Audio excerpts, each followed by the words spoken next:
Hello and welcome to Cherry Becker's Risk and Accounting Advisory Podcast. My name is Neil Began, firm leader of the risk advisory practice here at Cherry Becker.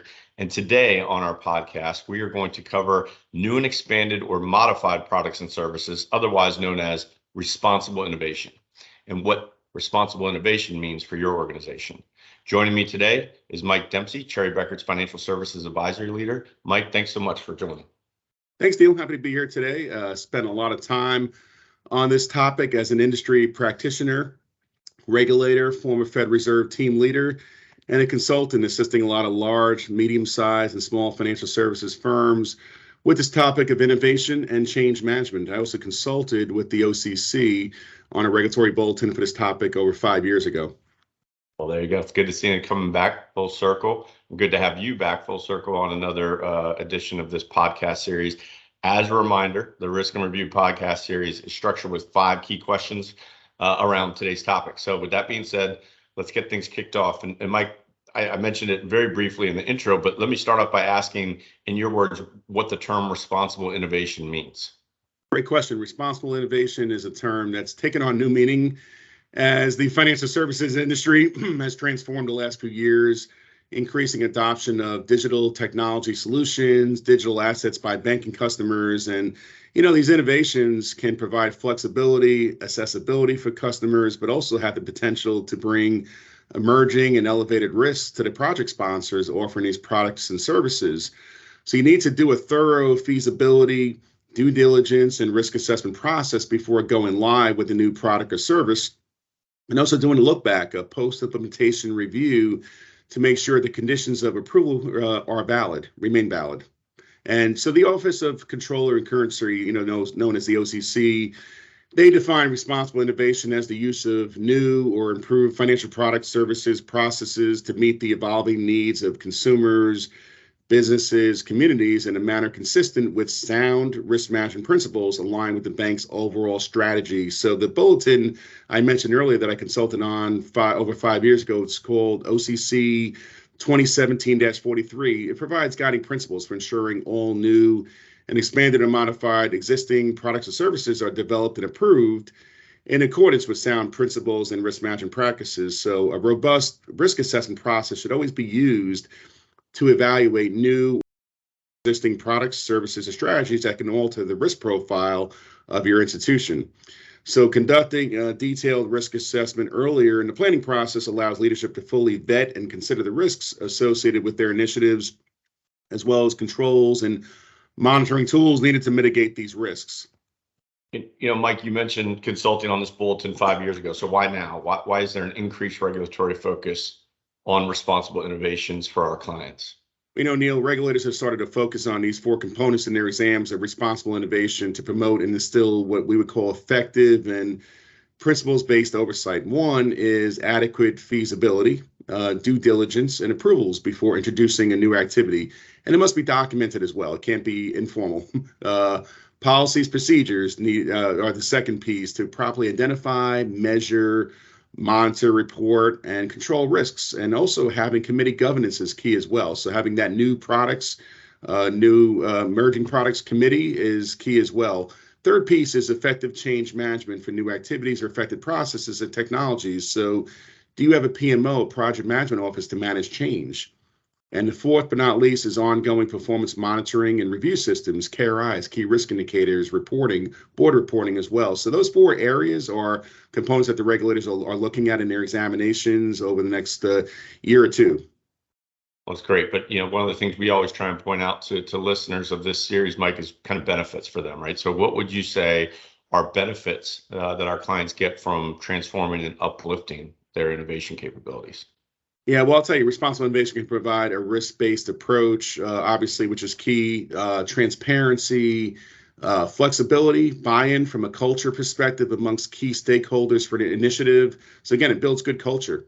Clients can benefit also from a common taxonomy, common language, common risk language that's understandable by a broad audience, including leadership and end users and stakeholders. So you can really design a model for allowing the communication and reporting of risks and metrics across an organization, between organizations, affiliates, with customers and to the public at large. So it's a win-win, really, as I look at it. You can also scale and right size to your organization's size and complexity while remaining intuitive and scalable to your broader strategy and processes. And the final statement I'll make is this: responsible innovation should ensure you are revising and updating risks as a living document as technology, understanding, and approaches to trustworthiness and uses of technologies change and evolve. So the primary objective should be to achieve guiding principles of fairness, accountability, transparency, identify those high, medium, and low risks, and measure the effectiveness of the controls against those risks, as well as identify key pain points and make recommendations for improvement. I love the fact that already we're at question 4, and the term risk has been brought up numerous times, which is appropriate for this series. I was hoping though, Mike, can you provide some guidance, help our listeners to ensure more an effective and sustainable product development, and kind of touch on that risk assessment framework you mentioned earlier? Yeah, I spoke about this last week at the RMA board meeting down in New Orleans. So responsible innovation entails consideration of the increasing expectations of management and the board to fully understand and assess the impact of new and modified or expanded products and services as on your profile, your risk profile. Some key messages and tips that I would give would be this: involve risk management earlier, your second line. Get your risk management team involved early in the product development process and avoid being a back-end check. Second piece is train. So train your stakeholders on the value proposition of having a disciplined and rigorous framework for assessing products and services. Culture is key from the board and leadership from that tone at the top. Don't make it a really just a check. It should be really making sure there's a culture in place.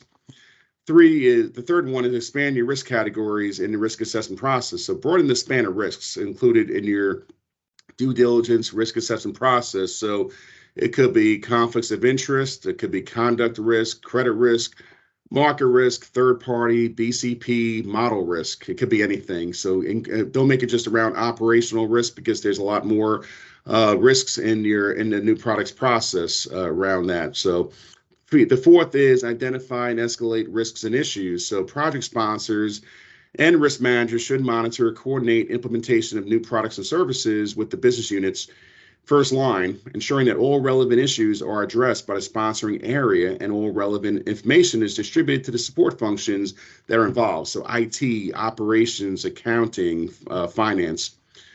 The fifth one is really accountability, right? So all stakeholders should know and understand the core values, expectations, as well as consequences for failure to uphold them by policy will be enforced. So failure to comply with policies procedures should result in disciplinary action, obviously. And last but not least, effective challenge.